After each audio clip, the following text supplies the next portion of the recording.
Be Me 33 FHR director at Rail Nexus, mid-sized logistics software shop. Think I'm basically the Che Guevara of corporate culture. Landed this gig like 2.5 years ago because the CEO, Greg, 58M, is a walking panic attack. Man is terrified of getting dogpiled on Twitter. In the interview, I sprinkled in structural inequity, implicit bias, and intersectional leadership.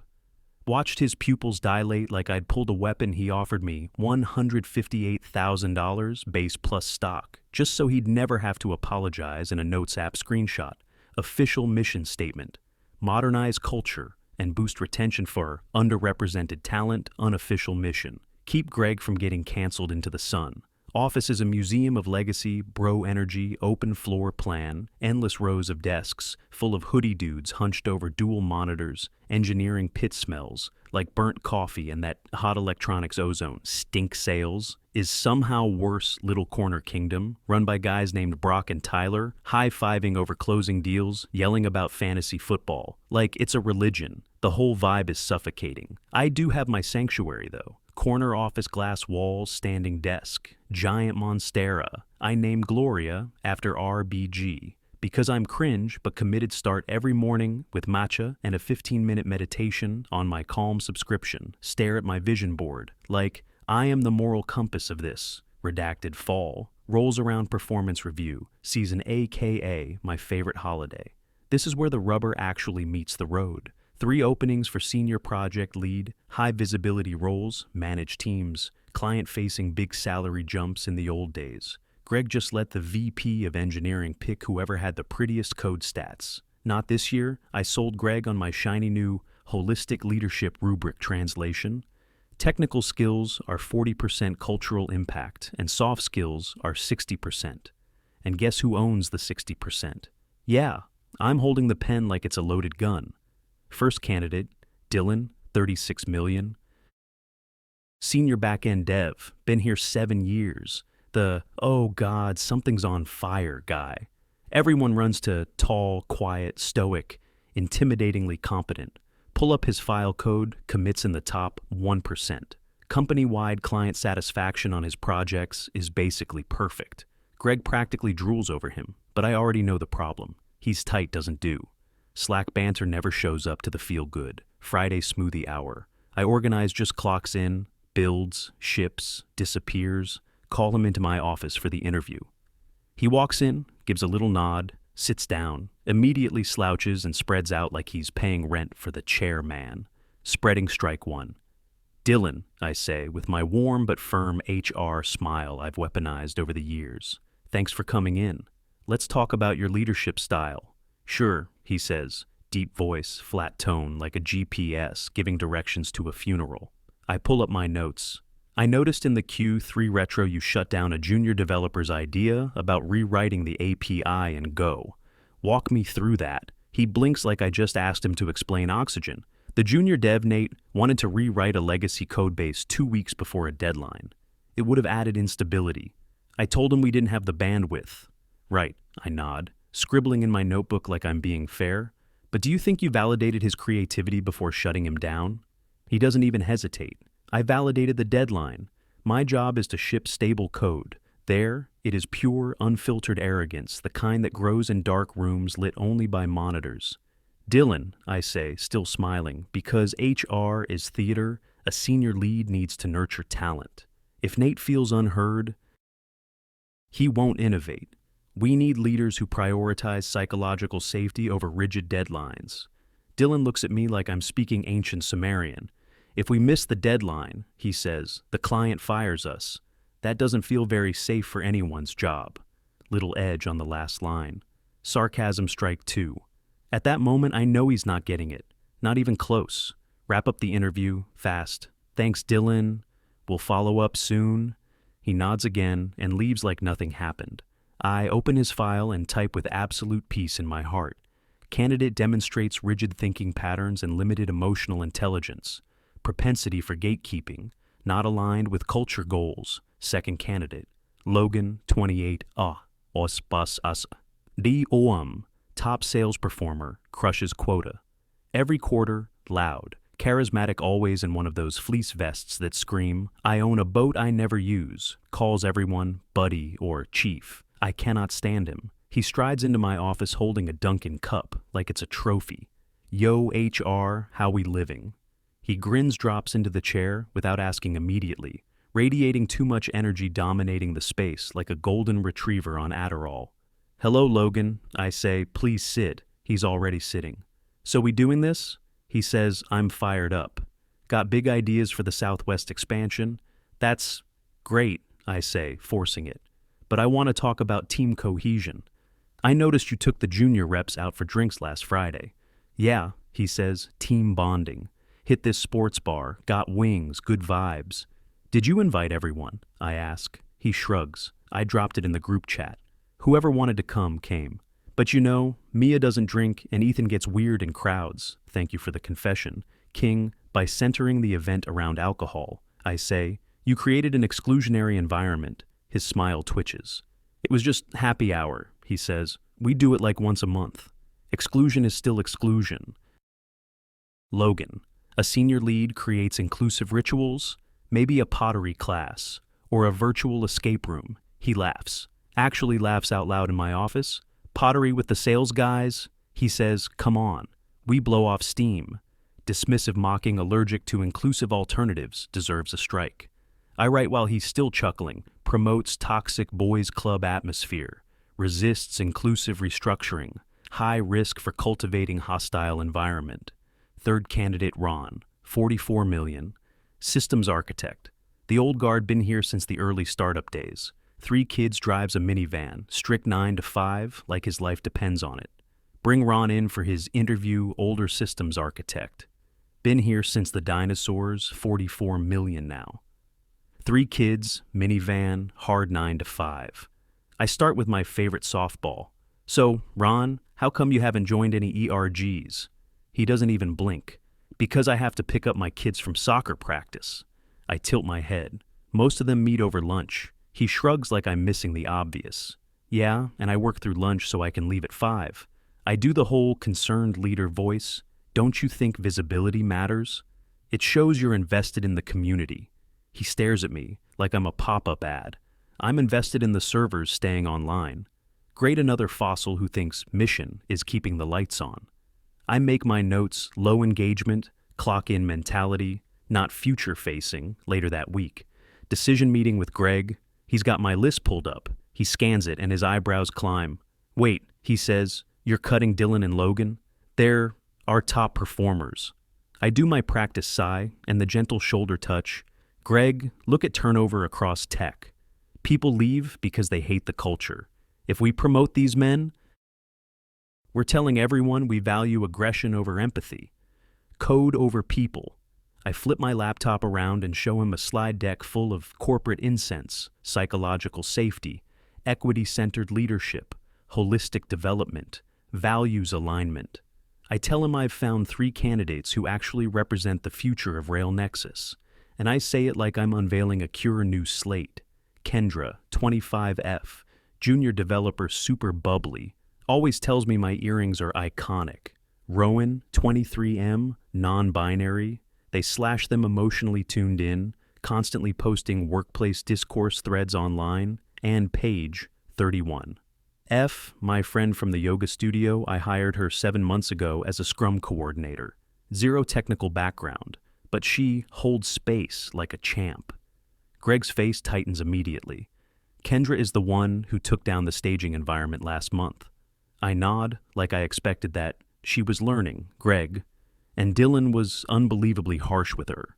She needs authority to build confidence. It's about potential, not just past mistakes. Greg tries another angle. And Rowan, they're kind of delicate. I smile like he just said something backwards. They're sensitive, Greg. That's not a weakness. That's a 21st century superpower. He rubs his temples like he's trying to erase me with friction. Long pause, then he exhales. "Okay, I trust you. You're the expert on this stuff. Just make sure the work still gets done." I lean in, confident as a TED Talk. It'll get done better than ever, because people will finally feel seen. Announcement day, Monday morning, all hands, whole company packed in. Coffee cups, bad posture, fluorescent lighting. I take the mic, I'm basically glowing. I'm excited to announce our new senior project leads. Please congratulate Kendra, Rowan, and Paige. I clap first. Loud Kendra squeals like she won a radio contest. Rowan's eyes go wet immediately. Paige gives a little pageant wave. I look toward engineering. Waiting for the vibe shift. Dylan is staring at his phone. Ron is typing like, I'm background noise. Logan is just staring into space. No applause from the hoodie. Guys, just silence, heavy, dead silence that lands on the room like a blanket. It's awkward as hell. I push through anyway. This is a new chapter for Rail Nexus, a chapter defined by inclusion, meeting ends. I'm braced for the tantrums. I'm ready for Dylan to storm in. I've got my fragility speech locked and loaded, disciplinary form sitting in a neat little stack, and then nothing. Dylan goes back to his desk, puts on his noise-canceling headphones, starts coding. Logan picks up his phone and immediately launches into a sales call. Ron disappears toward the server room, like a ghost with a badge. Weird, usually when you passed over entitled men, they explode. This is almost disappointing later. I walk past Dylan's desk on purpose. Hey Dylan, I know that announcement might have been rough. My door's open if you want to debrief. He spins his chair around, slow face, totally. Blank eyes flat, like someone powered him down. No need. Congrats to the new leads. I'm sure they'll do great. Voice is dead. Even robot. Polite, okay, I say, a little thrown. I appreciate your professionalism. He nods once. Just doing my job, ma'am. Ma'am, he never called me that before. It hits weird, technically respectful, somehow hostile. Anyway, I walk off with that cold feeling in my ribs. Whatever they're sulking, they'll adapt or they'll leave. Either outcome still works for me. Month 1 of the new era, the office changes fast. It used to be loud and messy and energetic. Guys shouting across desks. Whiteboards full of diagrams, arguments about Star Wars timelines and database schemas. Now it's like a library. Everyone is polite, painfully polite. I step into the break room. One morning, Logan and 2 other sales guys are there, mid-conversation. They stop instantly. The second I walk in, like I triggered a motion sensor. Good morning, ma'am, Logan says, stiff smile. Eyes careful. Logan, I say, trying to soften it. You can call me Kay or Caitlin. He nods like he's taking notes for court. Professional boundaries are important, he says. We want to maintain a respectful workplace. He pours his coffee, puts the lid on with 2 hands, and leaves. I just stand there feeling like I'm haunting my own company. I try to fix the vibe. I launch Spirit Week pajama day, crazy hat day, silly socks. The whole cringe package. I send out chirpy emails stuffed with emojis, and exclamation points day arrives. Kendra shows up in a rainbow unicorn onesie. Rowan's wearing some dramatic hat with a feather. Paige is fully committed, matching set, glitter, everything the rest of the office. Button-down slacks. Like they're going to court. Dylan is in a crisp shirt tucked in. Ron is wearing a tie. Logan comes in a full 3-piece suit like he's about to propose to capitalism. I walk up to Dylan, annoyed but smiling. Dylan, you saw the email about pajama day, right? It's about morale. He doesn't even look guilty. I did see it. However, I reviewed my employment agreement and the dress code policy. It states business casual or professional attire. I didn't want to risk violating policy by wearing sleepwear in a workplace. I try to laugh it off. It's a fun day, Dylan. I approved it. He nods, like I'm a customer asking for a refund. I understand. I just prefer maintaining a professional standard. I wouldn't want to make anyone uncomfortable with inappropriate attire.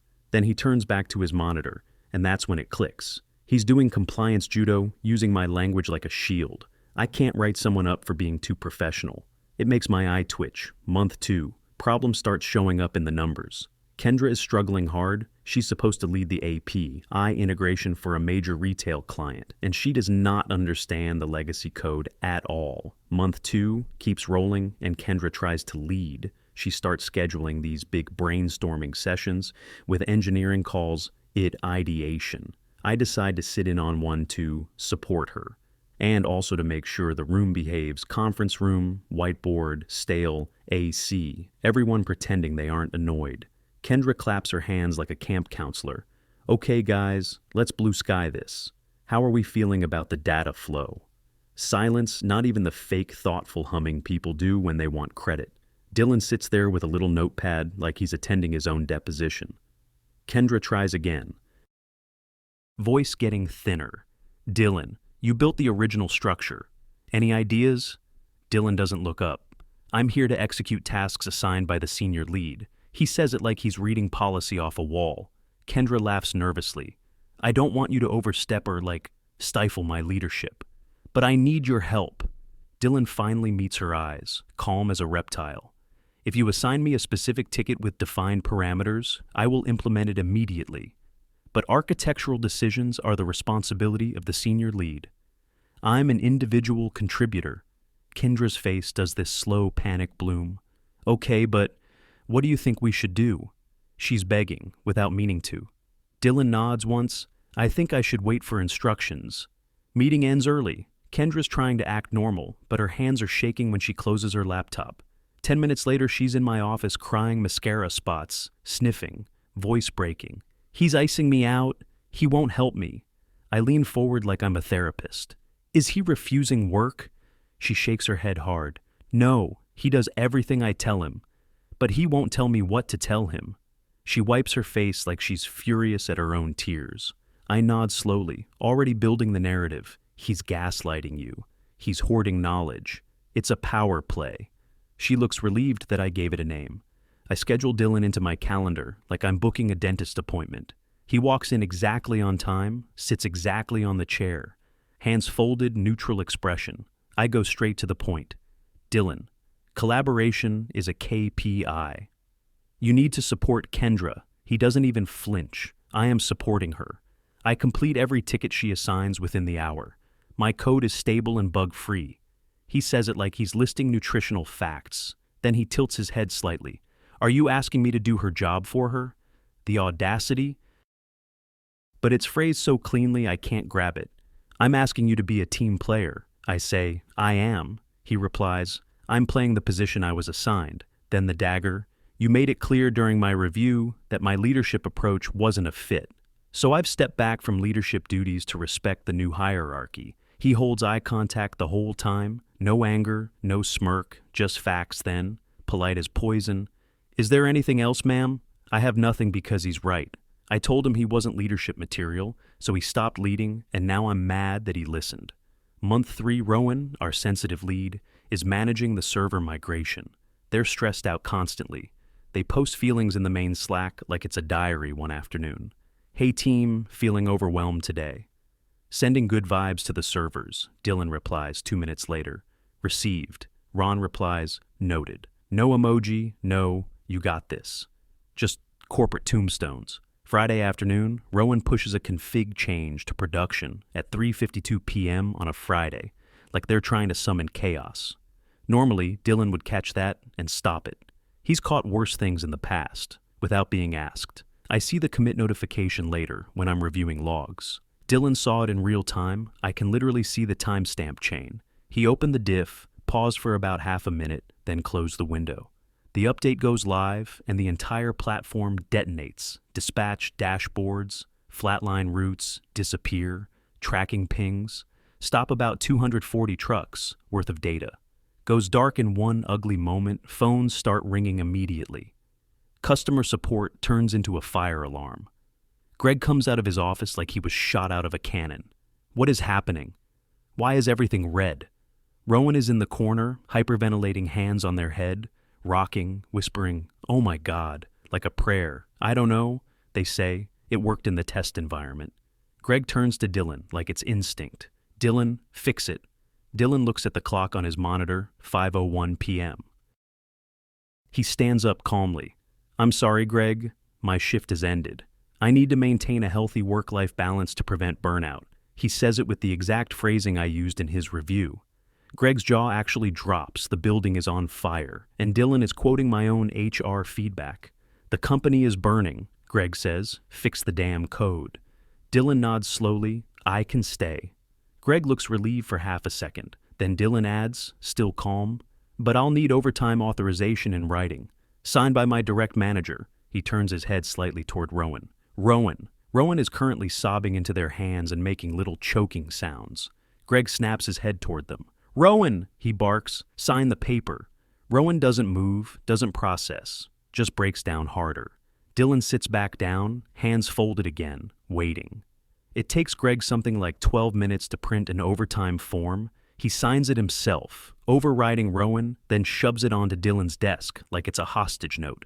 Dylan reads it carefully, like he's checking the fine print on a mortgage, then puts on his headphones, types for maybe 40 seconds, screen scrolls like a slot machine. "Fixed," he says, rolling back to last stable version. Systems recovering, graphs start turning from red to orange to green. Support calls start slowing. Greg collapses into a chair, like his bones gave up. He stares at Dylan with this hollow fury. "Why didn't you stop them from pushing that update?" Dylan doesn't even pretend to be offended. "I'm not the lead. Rowan has a vision. I didn't want to be a gatekeeper." He delivers it like a prayer to psychological safety. Greg turns and looks at me, and I can feel the accusation in his face without him saying anything. I jump in fast because silence is death.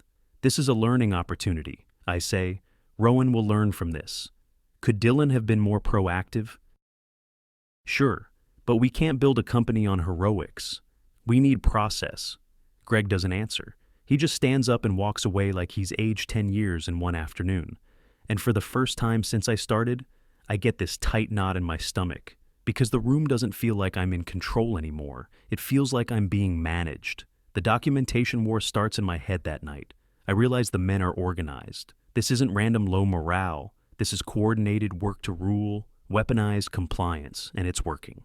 I decide I need to fire them. I need cause. I need one clean mistake, one message, one joke, one inappropriate. Anything I can hang in a file, so I spend the next week digging through everything. Slack emails, Git, comments, tickets, calendar invites, thousands and thousands of lines. It's mind-numbing, and what I find is horrifying in a different way. It's sterile, it's robotic, it's legally bulletproof, example after example. Dylan to Logan. Ticket 512 requires sales confirmation on client specifications. Logan to Dylan. Attached is the PDF. Please confirm receipt. Dylan. Confirmed. Logan.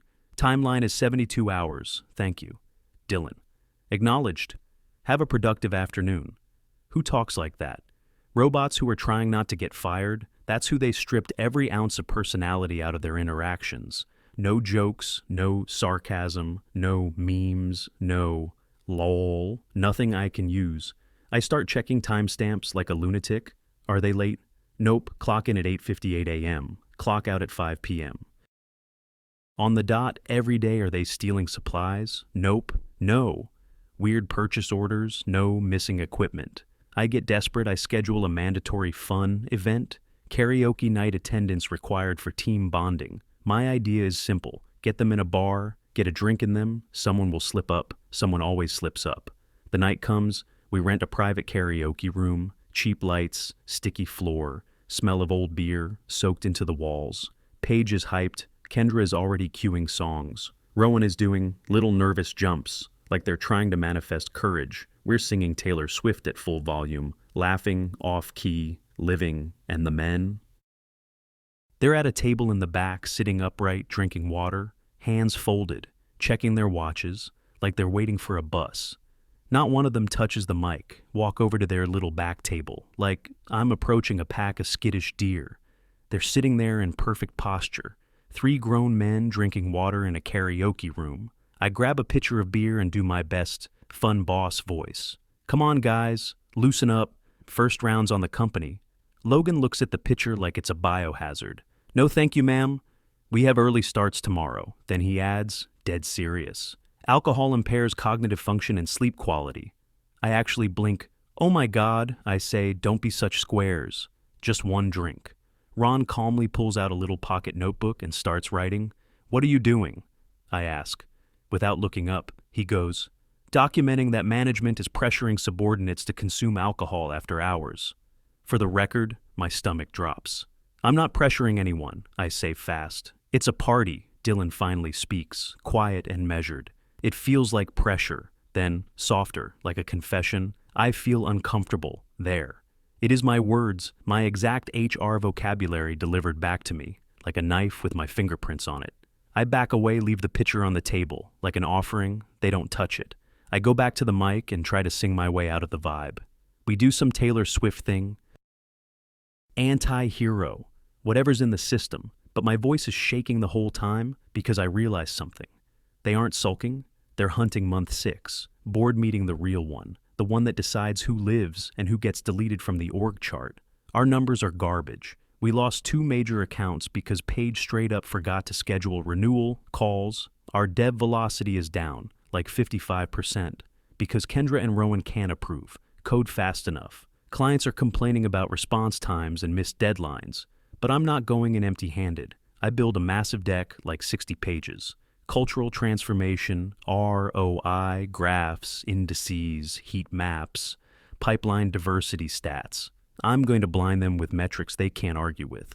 I put on my power suit, slick hair, expensive heels, the whole I'm in charge costume boardroom. Morning Greg is sweating through his dress shirt. Board members already seated. Lead investor is this older guy named Clayton, late 60s. Looks like money grew, a face to. Other members, quiet, watchful. I stand up and start my presentation. Good morning. While revenue has faced headwinds due to legacy technical debt. Clayton cuts in immediately. We lost the Atlas freight contract. Why? The room is dead silent. I keep my smile. It was a misalignment of expectations. The client was difficult, very traditional mindset. Not really a culture fit for where we're going. Clayton stares at me, like I just told him gravity is optional. Atlas freight isn't a culture fit, he repeats slowly. Eyebrow up. I nod, confident because confidence is all I've got. We're pivoting to partners who share our values. Clayton doesn't look impressed. He turns his head toward Greg. Greg, why are we bleeding cash? Greg opens his mouth, and right then, the door opens and my brain does that cold drop thing. It's Dylan in a suit, not office casual blazer. Suit, tailored, expensive. I am here to ruin your day suit. He's carrying a cardboard box. My heart actually stutters. I stand up like I can block him with my body. Excuse me, I say. This is a closed executive session. Dylan walks right past me, doesn't even acknowledge I exist. Just steps to the table and sets the box down. Then Logan walks in behind him, then Ron. It hits me all at once. This isn't a protest. This is a coup. Dylan addresses the board like he owns the air. I apologize for the interruption. But as shareholders, you're entitled to the full data set on company performance. I snap, security. I bark, Greg, call security. Clayton holds up one hand without even looking at me. Let him speak. Dylan opens the box, hands a thick-bound report to each board member like he's serving subpoenas. The cover says, Operational Impact of HR Policy, 2026. Clayton flips it open. What is this? Dylan stands tall. He looks calm, not smug, not angry, just surgical. A comprehensive audit of project failures, code delays, and client churn over the last 6 months, cross-referenced with the specific HR decisions that created them. My vision goes a little fuzzy. This is unauthorized data access, I say, voice going sharp and high. Logan answers smoothly, like he's on a call with a client. It's public record inside company Git logs and the CRM. We just organized it and visualized it. Clayton keeps flipping. You can actually see his face getting darker as he reads. Dylan points like he's giving a lecture. Page 14. Server outage caused by an unqualified senior lead pushing a config change against protocol. Cost $52,000 in SLA penalties. Clayton's jaw tightens. Logan jumps in. Page already bookmarked. Page 27. Atlas freight account lost because the new sales lead refused the client dinner. It was at a steakhouse and she's vegan. Clayton's face turns red, like physically red. I try to interrupt. Because I'm drowning, this is cherry-picked. You're ignoring morale improvements. Dylan reaches back into the box and pulls out a USB drive. We also have the audio, he says. Room goes dead. Even Greg stops breathing for a second. Audio? I whisper. Dylan's voice goes cold. Texas is a one-party consent state. We recorded every performance review, every disciplinary meeting, and every informal coaching session for 6 months. He plugs it into the conference phone like he's plugging in a weapon. Then he hits play and it's my voice clear as day. No distortion, no mercy. Dylan, I don't care about the metrics. Your competence intimidates the female staff. It's a form of aggression. We need to center feelings, not facts. Clayton looks up at me, eyes like lasers. Did you say that? I choke. I was speaking theoretically. Another clip starts my voice again, laughing. Greg is such a coward. I can wrap him around my finger. As long as I say diversity, he signs whatever I want. I'm basically running this company. Greg makes this pathetic little noise like a wounded animal trying to hide. Dylan stops the recording. We have 40 hours of this, he says, proof of systematic discrimination against high-performing employees, and proof of manipulation of the CEO. Clayton closes the dossier so hard it thumps. He looks at Greg first. You let this happen. Then he looks at me, and I have never felt smaller in my life. Get out, Clayton says. I try to stand my ground purely out of panic. But I have a contract. Clayton doesn't even blink. If you don't leave this building in 5 minutes, I will leak those recordings to every tech blog that matters. You will never work in this industry again. I look at Greg. He won't meet my eyes. I look at Dylan. He isn't smiling, isn't gloating. He looks like an engineer who found the bug and removed it, and I realize, with absolute clarity, I'm the bug. I practically sprint back to my office, grab my purse, my laptop charger. Whatever my hands hit, I try to lift Gloria, my Monstera, but I'm shaking so hard I can't even get a grip. So I leave her behind, glass walls, my little sanctuary, abandoned in 30 seconds. I walk out into the open office. News spreads fast in a place that quiet everyone knows. But the silence is different now. Not fear, not awkwardness. It's the silence of people watching a regime change. I pass the sales corner. Logan's on the phone, voice warm and confident. Yes, we can absolutely make that happen. The team is fully operational. He looks up as I pass and he winks. Just once I pass, engineering, Dylan is at the whiteboard with Kendra and Rowan. He's drawing a diagram, teaching them actually teaching. See, the load balancer has to handle traffic before the API call. Kendra's nodding, scribbling notes like, her life depends on it. Rowan looks relieved, like someone finally turned off the panic alarm. They're working. They're solving problems, and I'm already gone. I get to the elevator, press the button with a trembling finger. Look back one last time. Nobody's looking at me. Doors close. 8 months later, living in a studio apartment, sold my car. Greg got fired by the board a week after I left. Dylan got named interim CEO. Then permanent stock price tripled. I hate that. I know that I check their LinkedIn sometimes, from an alt account, like I'm stalking an ex. They post a photo of the new company values printed on a wall, competence, accountability, results. No mention of spirit, no mention of feelings. Now I'm sitting in a coffee shop, applying for freelance sensitivity reader gigs. $17 an hour. My latte is cold because I keep rereading rejection emails. I glance up and there's a guy in a hoodie typing on a laptop nearby. Same posture, same vibe. My brain flashes Dylan's suit. That box, that USB PTSD hits like a wave. I pack up my stuff and leave walking fast, like I'm escaping a fire. Guess I finally found a culture where I belong.